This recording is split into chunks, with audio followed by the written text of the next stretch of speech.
US presidents past and present from across the political divide have paid tribute to one of the leading figures in the American civil rights movement, John Lewis, who has died at the age of 80. He was one of the organisers of the 1963 March on Washington, where Martin Luther King made his I Have a Dream speech. Regina Vaidyanathan looks back at his life. John Lewis dedicated his life to fighting racism. He marched alongside Martin Luther King and lived to see a black president. Born in Alabama in 1940, John Lewis grew up in an America that was deeply segregated.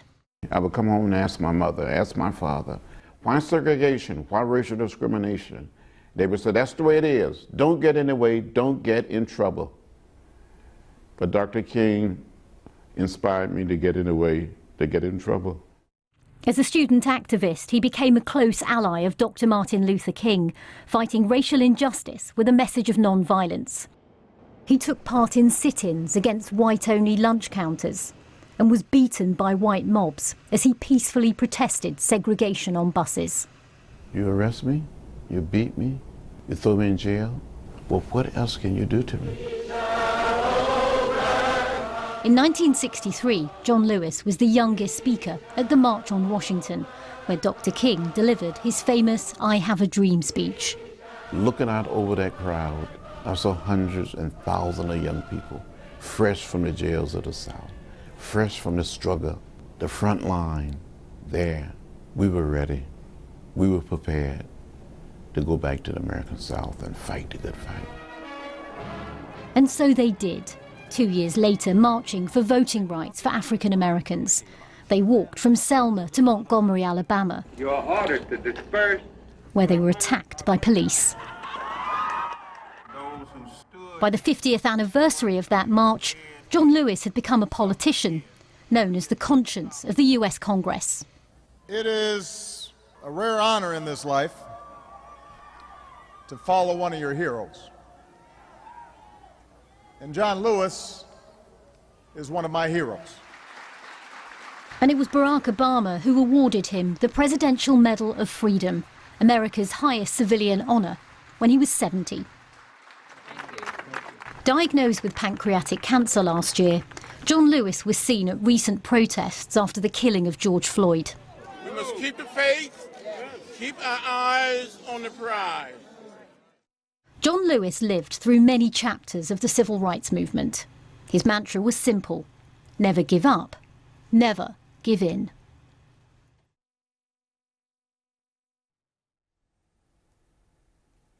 Well, we can speak now to Dr. Rashawn Ray, who's a David M. Rubenstein Fellow in Governance Studies at the Brookings Institution. Thanks very much for coming on the programme.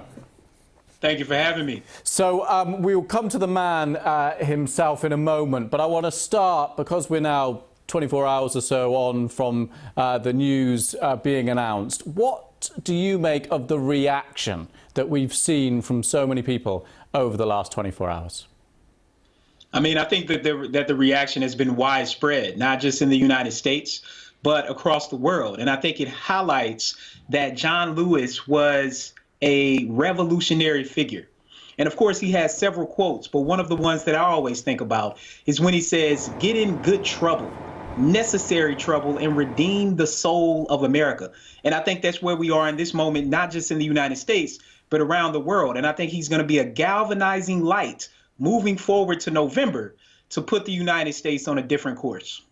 That's so interesting that you quote those words, because we spoke on this programme a few weeks ago about the words of Frederick Douglass, the abolitionist, of course, anti-slavery reformer, and the famous speech that he gave that still echoes through generations and echoes through time. And you just quoted the words there. Do you think the words of John Lewis will have a similar power?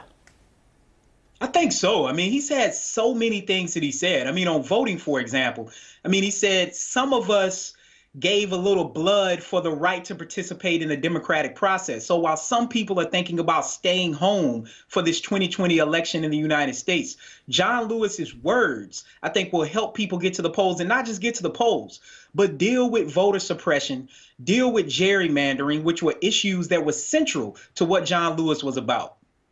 And interesting, let's move from his words then to his actions. This was fundamentally a brave, brave man. I mean, without a doubt. I mean, he had been arrested dozens of times. I mean, he had been beaten. I mean, he helped to desegregate cities, Nashville, Tennessee, where he went to college at Fisk. I'm from Murfreesboro, Tennessee, which is just a stone's throw away from Nashville. He also was one of the original freedom fighters. I mean, original freedom riders. And part of that was he was beaten in Bloody Sunday, which became known as the movie Selma, but it happened in Selma, Alabama on the Pettus Bridge. And that's something that we will never look back on. And I think when we think about John Lewis and the sacrifices he made, it's disrespectful to not vote. It's disrespectful to not use our voices to stand up. And then, of course, we know he was elected to Congress in 1988, never looked back, ran opposed a lot of times. And there's something that he did that oftentimes people look over. One of his first bills that he presented was for a museum to highlight the experiences and history of Black Americans. That became the National Museum for African American History and Culture that sits on the National Mall, just a few feet away from the Washington Monument. I mean, he was concerned with kids. He was concerned with what we do about criminal justice reform. He was concerned with how we provide medical services for underserved communities. And he had a series of honors, from a Navy ship to the Presidential Medal of Freedom, to over 50 honorary degrees. And this was a man that we should honor, and we should aim to hold up his legacy moving forward. Yeah, an extraordinary list of accomplishments. I'm interested there, Rashawn, you used him and his legacy and his life and what he stood for very much as a call to action right now, as in get out and vote. What do you make of the timing and the significance, if there is any, of his passing when we're right in the middle of this Black Lives Matter movement? Well, I would imagine on one hand that he's probably feeling some type of way up in heaven that he passed away while Trump was in office. But I also think just days before John Lewis passed away, C.T. Vivian also passed away, who was a civil rights icon as well, who MLK said was the greatest preacher that he had ever heard. And John Lewis was awarded the Presidential Medal of Freedom by President Barack Obama in 2011. C.T. Vivian followed in 2013. So when I think about that legacy moving forward, and the fact that one of the last images we had of John Lewis was him looking at Black Lives Matter Plaza that led to the White House, I think that's a moment that we can all remember. And I think part of this is John Lewis's words are very, very relevant in this era. When you see something that's not right, not fair, not just, you have to speak up. You have to say something. You have to do something. When I think about my grandfather serving in 2 wars, Purple Heart, Bronze Star, he taught me that from birth, that your silence is your acceptance. And we need allies. We need advocates. We need agitators. And part of this is the legacy of John Lewis to do what's right and to get into good trouble. Okay, we will leave it there, but it's great to have you on the programme as always. Thank you very much, Dr. Rashawn Ray. Thank you.